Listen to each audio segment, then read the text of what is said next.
Finance crime में अगर आप मुद्दई हैं, आपको किसी ने चेक दे दिया और आप एफआईआर करवाना चाहते हैं या आपने एफआईआर करवा दी, तो आपको कैसे एफआईआर करवानी चाहिए जो आपके केस को मजबूत करती है। This is Mubashar Iqbal Chauhan, advocate high court. बहुत इंफॉर्मेटिव और प्रैक्टिकल टॉपिक आज हमारी वीडियोस कंप्लेनेंट मुद्दई की तरफ से होगी कि उसकी एफआईआर कैसी होनी चाहिए जिससे उसके पैसों की रिकवरी भी हो, मुलजम को सजा भी मिले। हमारी सोसाइटी का एक अलमिया है, हम सच से ज्यादा झूठ को फोकस करते हैं, हम रेलिवेंट बात से ज्यादा घुमा फिराकर लंबी लेंथी बातों को फोकस करते हैं, हम टू द पॉइंट रहने की बजाय इधर उधर की बातों को भी लपेटना लाना शुरू कर देते हैं।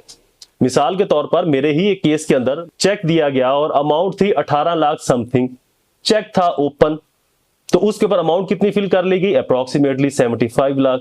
वजह क्या है? मुकदमे को तगड़ा बनाने के लिए कि जमानत ना हो।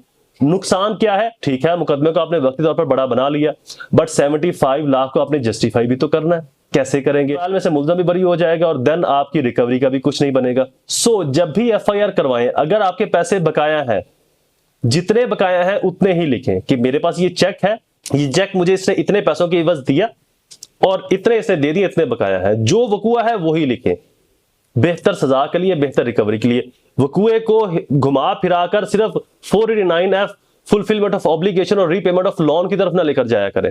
जब आपका मामला रीपेमेंट ऑफ लोन का है ही नहीं और आप उसको रीपेमेंट ऑफ लोन का बनाएंगे तो कोर्ट से आपको रिलीफ और सजा कैसे मिलेगी? तो ये दो अलग चीजें हैं। अपने वकूए को, अपने अकरस को फैब्रिकेट ना किया करें, जो जैसा है उसको वैसा ही बनाएं, उसको इधर उधर की बातों पर घुमाकर ना लेकर आए। रेलिवेंट टू फैक्ट रखें, जो अमाउंट है उसके मुताबिक करें, और जब आपकी एफआईआर हो जाए देन ऑनरेबल कोर्ट मजिस्ट्रेट के पास डायरेक्शन दिलवाएं तफ्तीशी को कि मुलजम को गिरफ्तार नहीं कर रहा।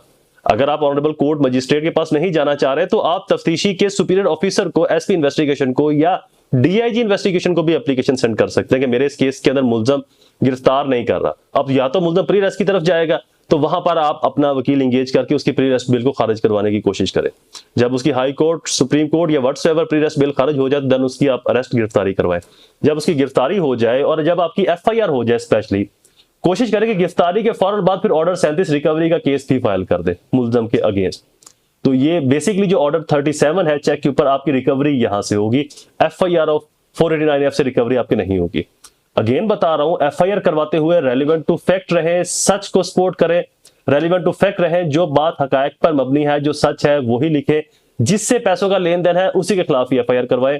ऐसे बहुत सारे केसेस के अंदर मैंने मुलजमान को बरी करवाया जहां पर एक्चुअल में वो अमाउंट नहीं थी, उस मुलजम ने चेक नहीं दिया था, वो लाइबिलिटीज नहीं थी, अमाउंट को आगे पीछे किया गया, जिम्मेदारियों को आगे पीछे किया गया, वकूए को आगे पीछे किया गया, उन गवाहान को ऐड किया गया जो वकूए को जिन्होंने देखा ही नहीं, जो जानते ही नहीं थे। ये एक बहुत बड़ा अलमिया है हमारी सोसाइटी का कि ऐसे गवाहान शामिल कर दिए जाते हैं जो वहां पर होते ही नहीं, जिन्होंने देखा ही नहीं होता। अगर गवाहान नहीं है तो चीज मौजूद है, जिन्होंने देखा है, जो सच है सिर्फ उसी को लेकर चले। झूठ, फैब्रिकेशन, कॉम्प्लिकेशन, लेंथी प्रोसेस को, लेंथी बातों को ऐड ना करवाएं। अगर आप ऐसा करने लग जाएंगे तो आपका केस मजबूत हो जाएगा। फिर वकील, पुलिस, अदालतें मुलजमान को बरी नहीं कर पाएंगे। मुलजम बरी तब होता है जब उसको शक का फायदा मिलता है, और शक पैदा होता है मुद्दई की फैब्रिकेटेड स्टोरी के बाद।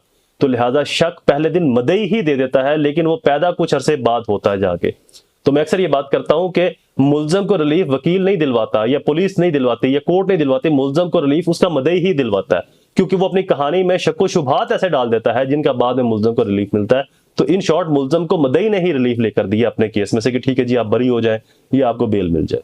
Stay connected, subscribe the channel और पेजेस को फॉलो जरूर कीजिएगा। दोबारा हाजिर होऊंगा। वस्सलाम।